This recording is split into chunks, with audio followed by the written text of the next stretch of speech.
ஸ்டோரில் நாளையோட ப்ரோமோ என்ன ஆகுதுன்னு பார்த்தீங்கன்னா, சரவணன் வந்து அங்கே கடையில் வேலை செஞ்சுட்டே இருக்கான். அப்போ திடீர்னு மயில் வந்து, என்ன மாமா இப்படி பண்ணுறீங்களே அப்படின்னு சொல்லிட்டு கேட்குற, எதுவாக இருந்தாலும் போய் கோர்ட்டில் பேசிக்கொடியா அப்படின்னு சொன்ன உடனே மயிலுக்கு வந்து என்ன பண்ணே தெரியாது. உடனே அதுக்கு முன்னாடி நான் அவன் வீட்டில் இருக்கும்போதே அவங்க அம்மா சொல்லிடுறா, இதுக்கப்புறம் நீங்கள் இருக்க அதை வெளில கிளம்பி போடி அப்படின்னு சொல்லிடுறா. நான் என்ன எங்கேம்மா போவேன் அப்படின்னு கேட்டதுக்கு, எங்கேயோ போய் சாவு போ அப்படின்னுறா.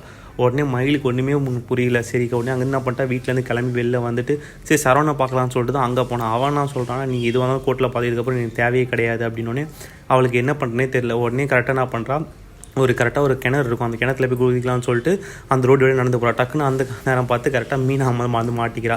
ஏன்னா மீனா ஆட்டோவில் போயிட்டே இருக்கா. அப்போ கரெக்டாக பார்த்துட்றா அக்கான்னு சொல்லிட்டு. உடனே அங்கே போகும்போது கரெக்டாக இவ குதிக்க போகும்போது மீனா அப்படி தடுத்து நிறுத்தி உடனே வந்து மீனா கிட்ட சொல்கிறேன், இந்த மாதிரி எனக்கு என்ன பண்ணே தெரில மீனா, இந்த மாதிரி நான் சாவ தான் போகிறேன் அப்படின்னு சொன்னோடனே மீனா சொல்கிறான், நீங்கள் ஏன் சாவணும், இருங்கக்கா நம்ம எதனா பண்ணலாம் அப்படின்னு சொல்லிட்டு நீங்கள் கொஞ்சம் பொறுமையாக இருந்திருக்கணும், நீங்கள் உங்கள் அம்மா பேச்சை கேட்டுலாம் பண்ணீங்க அப்படின்னு சொன்ன உடனே வந்து இது ஒரு பக்கம் அப்படியே போயிட்டு இருக்கும்போது இதை கரெக்டாக என்ன ஆகுதுன்னு பார்த்தீங்கன்னா, அந்த சைடு கரெக்டாக வந்து அவன் புருஷன் அவன் பார்த்துறான். கரெக்டாக மீனாவோட புருஷன் பார்த்த உடனே நீ இது மாதிரி தான் பண்ணிட்டு இருக்கியா அப்படின்னு சொல்லி ரெண்டு பேரும் அவங்களுக்குள்ள சண்டை வந்து அது ஒரு பெரிய பிரச்சனை. அது உடனே எல்லாரும் மொத்த குடும்பம் பாண்டிய ஸ்டோரி வந்து ஓகே மீனாக்கு சப்போர்ட், மயிலுக்கு சப்போர்ட் வந்து இந்த மீனா தான் அப்படின்னு சொல்லிட்டு கடைசியில் மீனா மேலே அவ்வளோ பேர் எல்லாருமே வந்து ஒரு மாதிரி இதுவாகிடுறாங்க. கடைசியில் நல்லது பண்ண போய் கடைசியில் வந்து மீனாக்கு வந்து இந்த நிலைமை ஆயிடுச்சுன்னு சொல்லிட்டு ஒரு மாதிரி அப்படியே அப்செட்டில் இருக்கா. இதுதான் அடுத்த வாரம் ப்ரோமோ என்னன்னு சொல்லிட்டு பார்ப்போம். தேங்க்ஸ் ஃபார் வாட்சிங்.